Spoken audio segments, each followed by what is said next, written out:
"This is Ron," Harry told Hagrid, who was pouring boiling water into a large teapot and putting rock cakes onto a plate. "Another Weasley, eh?" said Hagrid, glancing at Ron's freckles.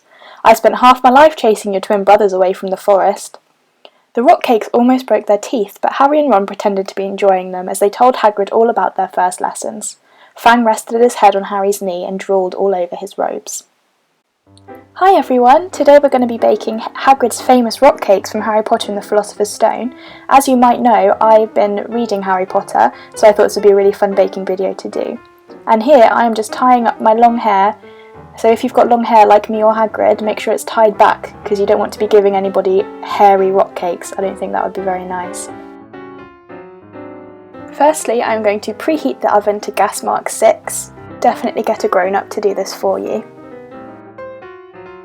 The next thing we need to remember to do is wash our hands really thoroughly, especially before we're handling food. It's important that we make sure all of the germs that are on our hands are gone.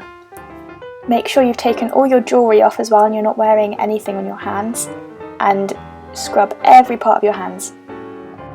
Alright, so next onto the equipment that we're going to need for baking rock cakes. You'll need one large mixing bowl, one wooden spoon, one ice cream scooper, but this one is optional, and 2 baking trays depending on how big your baking trays are, and also 1 cooling rack to put the rock cakes on when they're nice and hot.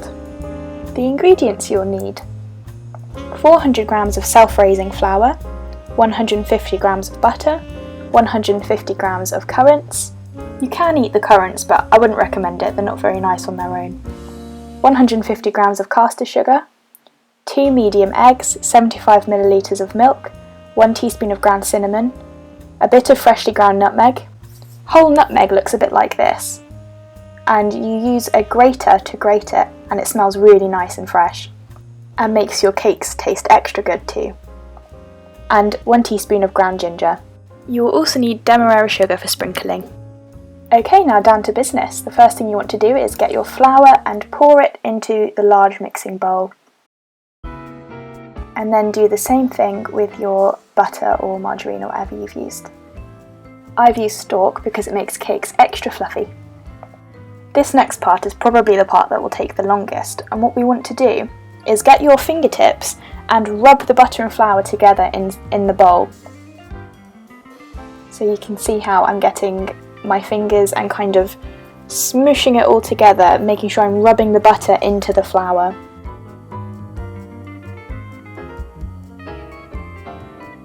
Your hands are going to get really messy and buttery, but keep at it until you've got a mixture that resembles dry breadcrumbs. I'll show you what that looks like now.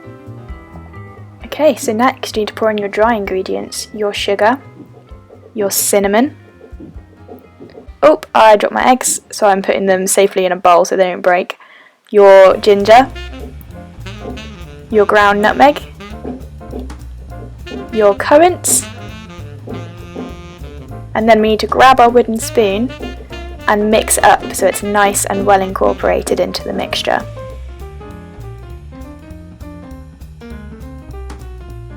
Make sure all of the lumps are nice and crushed, you don't want it to be lumpy.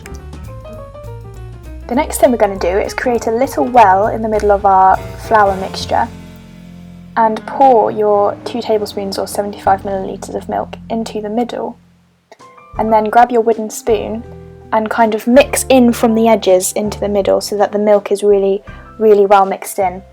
And you can kind of see the mixture starting to get a bit more clumpy and starting to stick together.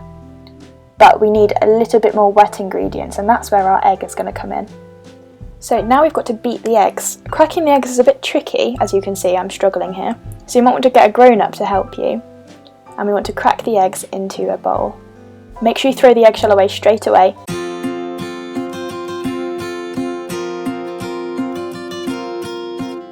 And now I'm going to wash my hands because raw egg can make you quite poorly if you get any around your mouth or eat any. So grab a fork and stir the egg really well, just like you're about to make scrambled eggs. You can see the mixture there. So now we want to do the same thing, make a well in the middle of our mixture and pour the egg into it. And then this bit needs a lot of muscles, so again you might want to get somebody to help you, but you want to mix the egg into the mixture really well. As you can see, I'm making some very attractive faces while I'm stirring. And you want it to be a kind of wet, sticky mixture, but you want it all to come together in sort of one big clump. You can kind of see how it should be there on the spoon. Next, we need to grease our baking trays. So grab some butter from the fridge and grab a piece of kitchen towel, and you want to scoop up some butter onto your kitchen towel and rub it all over the baking tray. And you want to make sure you get it in all the corners, because this is going to be what stops your rock cakes from sticking to the baking tray. And you don't want them to stick, otherwise you won't be able to get them off and eat them. So next, I'm grabbing my ice cream scooper, because that makes the rock cakes stay the same size, and I am scooping out the mixture using a teaspoon to help me into rough balls on the baking tray.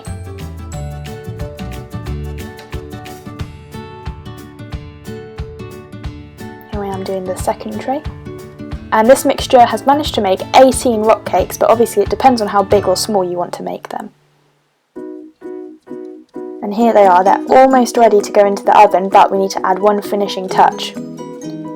So I'm grabbing my bag of Demerara sugar, and you want to sprinkle a little bit of sugar on top of each bundle of dough, or batter, or whatever you want to call it. And this is going to make the rock cakes go extra golden and crunchy on the top. Right, so now get a grown-up to help you. Make sure you have oven gloves. And we're going to put the rock cakes into the oven.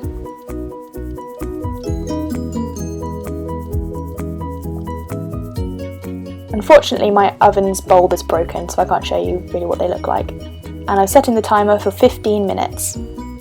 15 minutes is just enough time to get all of this washing up done. Yay me! Digby is sulking because he can't have any.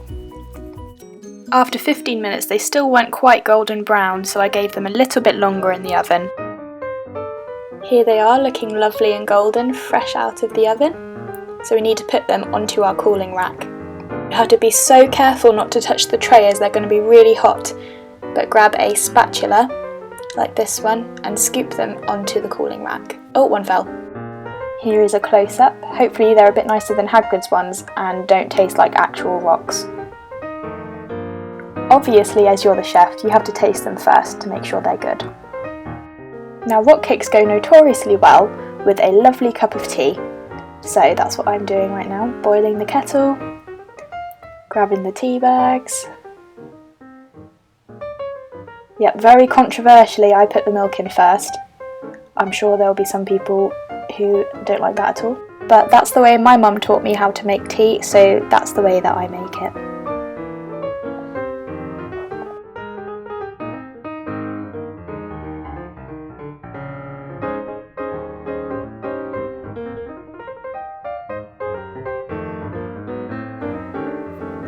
Now the rock cakes are best when they're shared still slightly warm with your family, so here I am having a cup of tea and a rock cake with my family, and Digby isn't allowed any, so we gave him a chicken chew instead, so he's very happy.